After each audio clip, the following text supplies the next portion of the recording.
What's good? It's Woog. I had done a UFC Fight Night video preview on Curtis Blaydes versus Derrick Lewis, the Black Beast.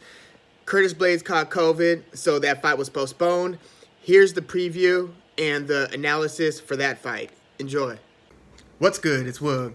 Please like the video, subscribe to the channel if you are into the fight talk. UFC number 2 contender Curtis Blaydes, 14-2 with 1 no contest, is taking on number 4 contender Derrick the Black Beast Lewis, 24-7 with 1 no contest. Curtis Blaydes has been on one hell of a run in the UFC, hasn't he? Not commercially, but success-wise. He's now beaten Alexei Oleinik, Justin Willis, Shamil Abdurakhimov, who's now up in the top 10, Junior Dos Santos, who's sitting at number 7, and Alexander Volkov at 6, who we just saw beat Walt Harris. Curtis Blaydes has beaten each of those guys and has only lost to one opponent twice. That opponent being Francis Ngannou, that devastatingly powerful puncher. Now, Blaydes joined the UFC pretty young. He was 25 years old back in 2016, still only 29 today. He had only 8 amateur fights and 5 pro MMA fights before joining the UFC. That's nothing compared to most. Fighters often have long careers in various organizations, then join the UFC in their late 20s, early 30s. Not Curtis Blaydes. After winning a state title in high school wrestling with a 44-0 record his senior year, he won a junior college national championship as a college sophomore, then eventually left college to focus on his MMA career. Then, after a few wins, he was signed to the UFC. He actually lost his UFC debut to a then unknown Francis Ngannou. Man, talk about shit luck for your first opponent. But Blaydes then won his next 6 fights. One later turned into a no contest after Blaydes tested positive for weed. But Blaydes has been a serious winner at heavy, but has yet to turn that into larger commercial success, although he's now headlined 3 UFC fight nights, including his last 2 big wins versus Junior Dos Santos and Volkov. Volkov, by the way, really tested Blaydes. He put it on him late. Blaydes, in my opinion, started wrestling a little too early in that one. I mean, because, dude, 5 UFC rounds of wrestling, it's just too exhausting for the muscles and breathing. Blaydes was really kind of hanging on and having to survive in the stand-up because he was so out of gas. I think he eventually got a late takedown to be able to run the rest of the clock, essentially, but that was rough. I'd favored Blaydes to win in my preview, but yeah, he'll have to figure out how to strike the right balance in stand-up versus grappling, especially in 5-rounders. Now, he's fighting Derrick Lewis, the Black Beast, who's now been in the UFC for 6 years. Man, time flies. And Derrick Lewis has now had 20 UFC fights, 15-5. Shoot, if you're winning at a 3-to-1 ratio in the UFC's heavyweight division, you're really kicking some ass. Derrick Lewis had gone on a 6-fight win streak after losing via head kick with some punches to Sean Jordan. Then after that 6-fight win streak for Lewis, he lost to Mark Hunt in a back-and-forth fight where he eventually succumbed to Hunt's punching power, and Hunt was able to absorb and to endure what he had sustained early. So it became an early round battle of attrition because both heavyweights tired pretty quickly.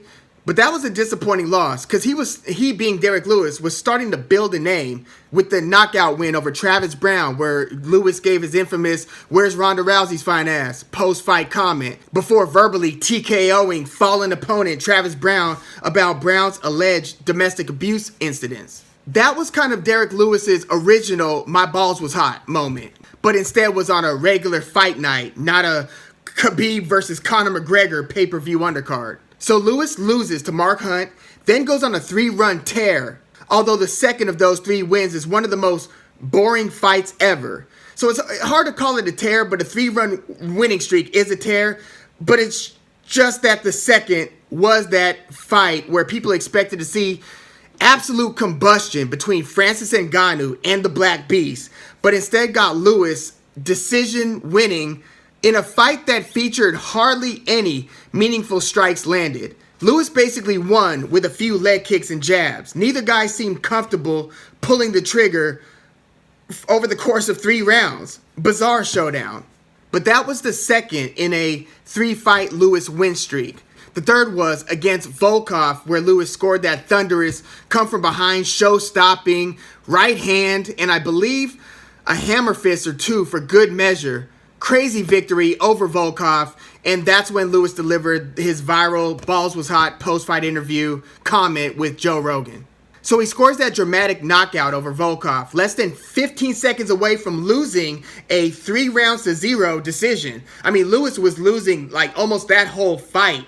Unable to close the distance on the super tall, 6'7" kickboxer Volkov, then scores the last minute or last 15 seconds knockout to save the day. So Lewis is carrying all of this momentum into then a championship fight versus Daniel Cormier. And Cormier beats him pretty damn easily. DC was on a roll at the time. He had just beaten Volkan Oezdemir for the vacant light heavyweight title, then beat Stipe for the heavyweight title via dramatic knockout. Daniel Cormier was killing it, and he made pretty quick work of Derrick Lewis through his wrestling. So Derrick Lewis followed that disappointing but expected title shot loss versus DC with the TKO loss versus a way past his prime former champ Junior Dos Santos, in which was probably Lewis's most disappointing loss since that Mark Hunt loss at least 2 years prior. Junior Dos Santos really outclassed Lewis in that one. I mean, he made it look like they did not belong on their feet kickboxing each other. Picked him apart, hurt him again, eventually stopped him. So it's been a constant case of take a couple steps forward and a step back for Lewis. However, it turns out that there's been this lingering back injury that Lewis has been dealing with for years. And he's been citing this as a reason why he's been underperforming even in some of his wins. So Lewis goes in to have a knee surgery to handle a torn ACL that he'd torn prior to that loss to Junior Dos Santos. So he'd fought JDS with a bad knee. And through this knee surgery, he somehow also relieved all of the back pain that he'd been experiencing for years. I don't know, it sounds like one of the modern mysteries of medical practice. But Lewis said that his back feels so much better than it used to. Not only that, but although he'd injured his knee prior to that Junior Dos Santos fight, the doctors revealed to him that he'd actually torn his ACL, his MCL, and meniscus all the way back in 2015, and has basically been fighting almost his whole career with a torn knee for the past several years, which probably also contributed to his back issues.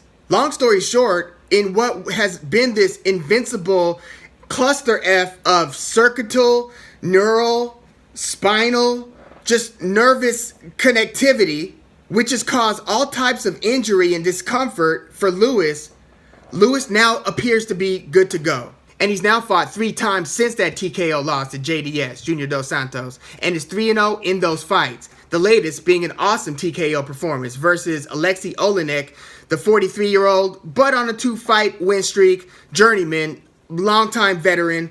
But Lewis actually had to show a lot in that fight. He was taken down at a certain point, but he had to battle back, which, he got to his feet, dropped Olenek with his tremendous power, then finished him on the ground. Yeah, Lewis appears to be in top form today. And he's about to have probably his 5th biggest opportunity, UFC opportunity, against Curtis Blaydes, with those other 4 being the title shot versus DC, the pay-per-view appearance with Francis Ngannou, the pay-per-view appearance with Volkov. No, so this will probably be his 4th biggest opportunity, because I don't think there's a 5th. Because I don't think Lewis's fight versus Latifi, for instance, on that Jon Jones, Dominic Reyes undercard was as big an opportunity as headlining a fight night versus the number 2 contender. And Blaydes is the guy who's basically just outside of the door knocking in, trying to get a title shot. But Blaydes has basically risen to best heavyweight talent not named Stipe, Ngannou, Jon Jones with his new arrival. Put it like this, Curtis Blaydes would have certainly had a title shot by now if it wasn't for the destructive force that is Ngannou. So Blaydes is on a 4-fight win streak. Lewis is on a 3-fight win streak. So this heavyweight bout it's pretty important and should establish the winner as the highest ranked heavyweight contender outside of that little group I mentioned. And if this fight were taking place 1 to 2 years ago, I certainly favor Curtis Blaydes, thinking that Lewis would have to catch Blaydes with one of his devastating punches. Lewis is probably a top 3 heavyweight in terms of punching power, behind only Francis Ngannou and maybe Jairzinho Rozenstruik. But I would whittle Lewis's chances of winning versus Blaydes down to nearly a puncher's chance. I just can't see Lewis submitting Blaydes, nor winning a 5-round decision. I just saw Blaydes hold on to win a 5-rounder versus Volkov. Lewis is more feast or famine, although he recently did win a couple 3-rounders via decision. And before that, he won that Ngannou fight, in that weird fight, via decision.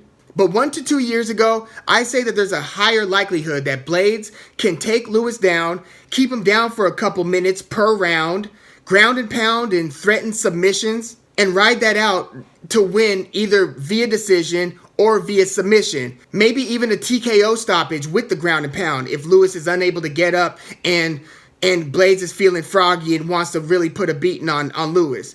And if Blaydes is working to advance his positioning and just lets his punches go. Blaydes hits pretty hard himself and can also deliver some vicious elbows. Check out his win versus Alistair Overeem for the nastiest example of that.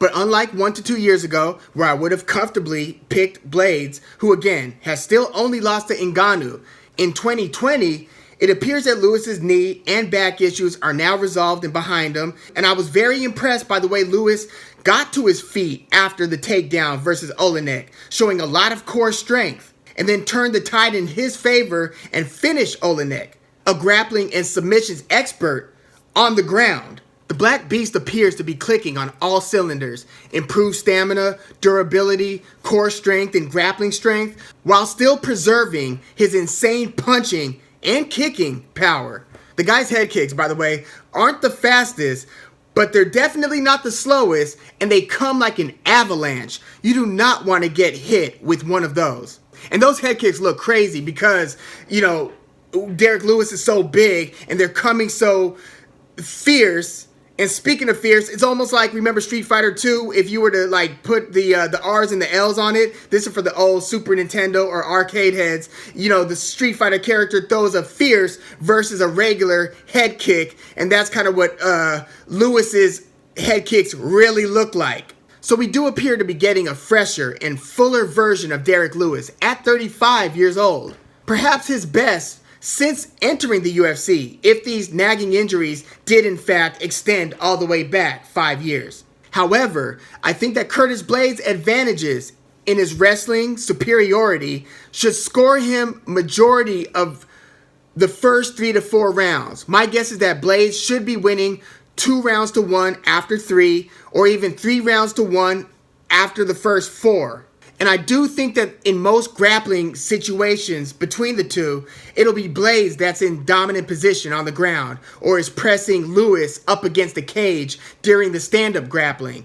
My concern is if this fight does go past the 3rd round and Blaydes hasn't seriously damaged Lewis and has been exhausting a lot of energy trying to control Lewis on the ground and against the cage while being unable to stop him. By the way, I wouldn't be surprised if Lewis gets cut with an elbow during those clinches in the ground and pound. But if Lewis is still hanging around going into the 4th round, or even the 3rd, depending on how bad these big fellas are gassing after the first 1 to 2 rounds, I wouldn't be surprised if they both look visibly tired in the 2nd, especially Lewis.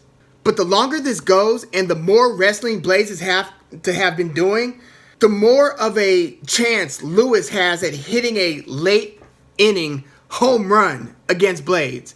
Blaydes doesn't want to be tired and assed out, unable to take Lewis down late to where he's forced to engage in the stand-up, the way he was forced to have to stand up late against Volkov before desperately trying to go for the takedown, the late 5th round takedown. If he's assed out on his feet, super tired against Lewis, and Lewis still has anything left in him, Lewis can pull out a late TKO or KO against Blaydes. Basically, Blaydes cannot afford to look as vulnerable in the 4th and 5th round here as he did against Volkov, especially because we also know that Lewis carries his power even late into fights. I just believe that Blaydes strikes a better balance of wrestling versus grappling and responsibly striking versus Lewis, meaning winning the rounds while avoiding the big power. Easier said than done. But we've seen Junior Dos Santos do it. We've seen Mark Hunt do it by enduring and hurting Lewis. I think Blaydes learned something in his 5-round decision win versus Volkov and will manage his gas tank accordingly. So I've got Curtis Blaydes winning versus a supposedly and seemingly healthier Derrick Lewis. But let me know your thoughts on the fight, where both of these guys stand in the heavyweight division, and whether you think that either has a reasonable hope at a title shot within the next 1 to 2 years. The division is becoming more complicated with DC's retirement and with Jon Jones dropping his light heavyweight title to move up to heavyweight. It appears that a rematch of Stipe versus Francis Ngannou will be the next title fight. But please leave your comments below, like the video, subscribe to the channel if you are into the fight talk. I'm Woog. Thanks for tuning in.